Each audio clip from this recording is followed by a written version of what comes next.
Bapa yang terkasih, dalam nama Tuhan Yesus, kami bersyukur Tuhan karena cinta kasih Tuhan hingga kami ada hari ini. Berkati kami semua, bahkan jemaat Tuhan dimanapun mereka berada pada saat ini.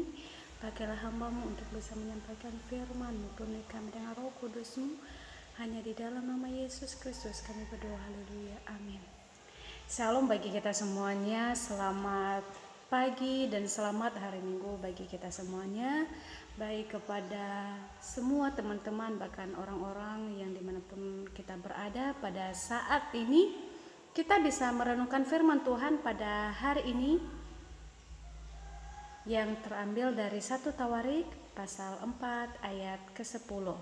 Ayat ini sangat pendek sekali, tetapi kita mengetahui dan mengertinya bahwa ayat ini sangat bermakna dan sangat luas apa maksud dari ayat ini.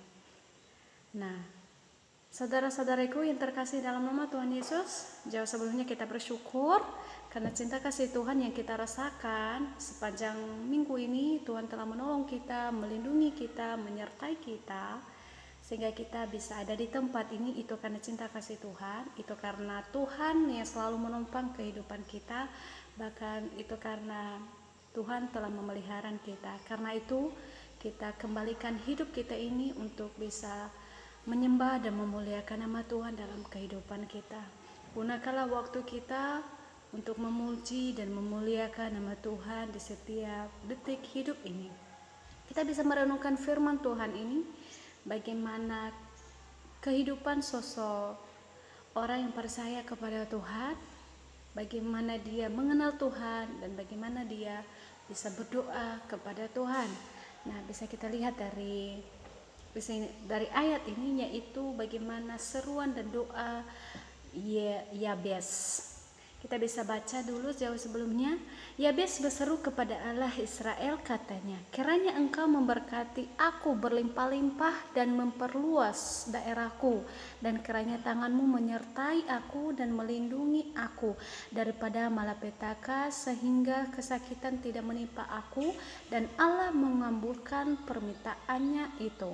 Nah, bisa kita juga mengetahuinya bahwa di ayat ini sangat-sangat luar biasa menurut saya, sangat memberkati, bahkan sangat memberikan pengertian di dalam kehidupan seorang Kristen. Nah, kalau kita bisa lihat juga doa Yabes ini bisa kita juga membuktikan bahwa sangat terkenal, bahkan dinyanyikan menjadi lagu pujian untuk menyembah dan memuliakan nama Tuhan. Nah, kalau kita bisa lihat dari teks ini, kalau kita lihat dari teks ini, kita lihat Yabes itu bisa kita lihat bahwa dia diberikan nama oleh ibunya karena ibunya telah melahirkan dia dengan penuh kesakitan, dengan penuh penderitaan. Karena itu Yabes itu diberi ibunya kepadanya sebab katanya, aku telah melahirkan dia dengan kesakitan. Nah, kalau kita bisa lihat, semuanya orang juga bisa melahirkan, tetapi ada juga orang bisa melahirkan yang sangat kesakitan. Nah, ini Yabes ini dilahirkan oleh ibunya dengan kesakitan yang sungguh luar biasa. Nah, kalau kita bisa lihat dulu jauh sebelumnya, ini keturunan Yehuda dari cabang lain. Kalau kita bisa lihat di sini, yaitu silsilah Yehuda dia dari cabang-cabang lain. Kalau kita bisa lihat apa itu silsilah, yaitu silsilah itu sebenarnya daftar keturunan gitu ya. Daftar keturunan kalau sekarang yaitu daftar keluarga gitu ya, kartu keluarga. Kalau tidak ada itu silsilah, kalau tidak ada keturunan, bagaimana kita tahu kalau dia itu keluarga kita, kalau dia itu saudara kita? Kemungkinan besar kalau kita bisa ambil sekarang ini yaitu seperti yang mempunyai marga gitu ya. Karena itu bisa juga kita mengerti dan memahami hal itu. Nah, kita fokus dari teks ini, yaitu Yabes berseru kepada Allah Israel, katanya, kiranya engkau memberkati aku berlimpah-limpah. Di sini bisa kita mengerti dan memahami apa saja makna yang sangat penting yang kita teliti dari ayat ini, yaitu yang pertama, yaitu Yabes ini telah mengenal Allah. Dia telah mengenal Allah jauh sebelumnya, yaitu Allah Israel. Nah, Karena dia telah mengenal Allah, dia percaya kepada Allah, bahwa Allah itu yang maha besar, bahwa Allah itu yang mengubah segala sesuatu, bahwa ya Allah itu yang sumber kehidupan setiap orang, bahkan Allah itu sumber jawaban setiap doa orang percaya. Nah, karena dia sudah percaya hal itu, kita bisa lihat dia bersuruh kepada bangsa Israel, katanya, kiranya engkau memberkati aku. Yang pertama ya dia minta adalah dia minta kepada Allah untuk supaya Tuhan memberkati dia berlimpah-limpah. Nah, kenapa dia itu berdoa kepada Tuhan? Karena dia percaya bahwa sumber berkat itu berasal dari Allah, bukan berasal dari manusia atau Allah-Allah lain. Nah, yang kedua yaitu dia juga meminta kepada Allah, yaitu untuk memperluas daerahku, untuk memperluas daerahnya, yaitu supaya Tuhan memperluas daerahnya, supaya Tuhan memperluas sukunya, bahkan itu Tuhan, supaya Tuhan itu berkarya dalam kehidupannya.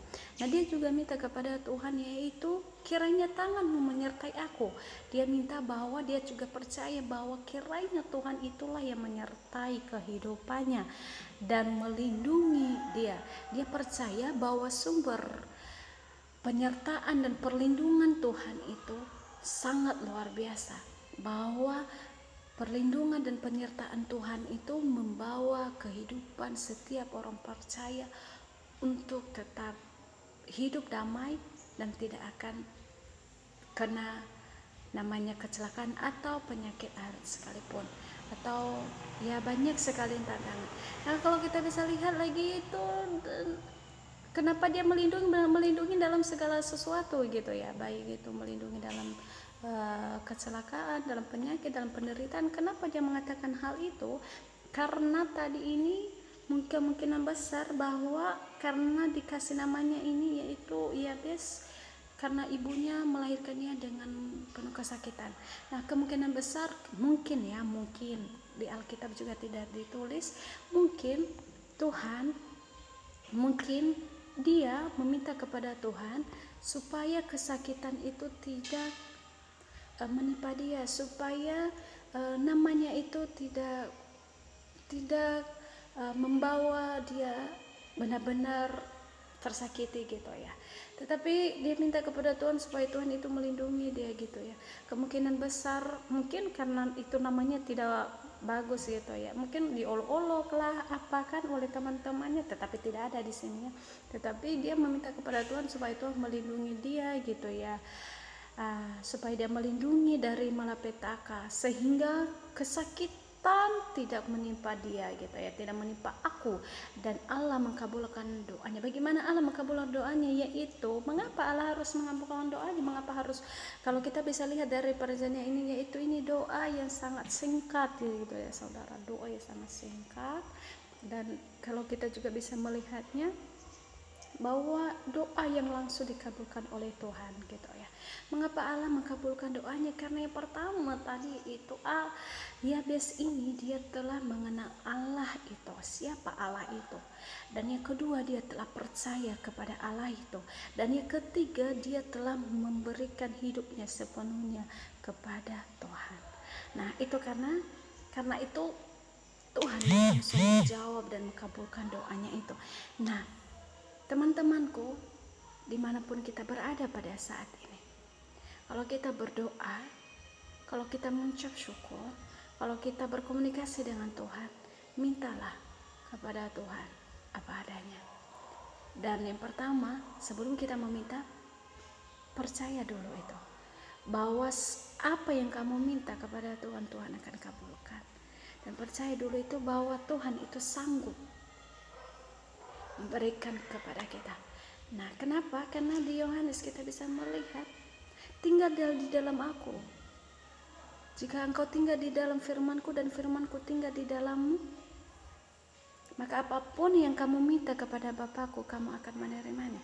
Nah, saudara yang terkasih, kalau kita memang sudah tinggal di dalam Tuhan, kalau kita sudah hidup di dalam Tuhan, kalau kita sudah percaya kepada Tuhan, maka apapun yang kita minta, apapun yang kita berdoa kepada Tuhan, Tuhan akan berikan bagi kita.